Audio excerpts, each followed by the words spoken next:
আজ আর টক নয়, ঝোল নয়, আজ করব আমেদি মাছের চপ। প্রথমে আমেদি মাছগুলো ভালো করে কেটে ধুয়ে নিয়েছি আর মাথাগুলো সব কেটে বাদ দিয়ে এবার মিক্সিতে দিয়ে দেবো পেঁয়াজ, আদা, রসুন, কাঁচা লঙ্কা, ধনেপাতা। এবার জল না দিয়েই বেটে নেব। মাছের উপর দিয়ে দেবো হলুদ গুঁড়ো, লবণ, লঙ্কা গুঁড়ো, বাটা মশলা, 1 চামচ সরিষার তেল। এবার সবকিছু একসাথে খুব ভালো করে বেসন আর অর্ধেক চালের গুঁড়ি নিয়েছি, এর উপর দিয়ে দেবো লঙ্কা গুঁড়ো, লবণ, হলুদ গুঁড়ো, কালো জিরে। এবার অল্প অল্প জল দিয়ে আমি একটা ব্যাটার বানিয়ে মাছটা ম্যারিনেট করে পরমে রেখে দিয়েছিলাম।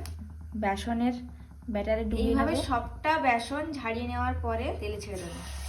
এগুলো আমি হালকা করে ভেজে তুলে নেব।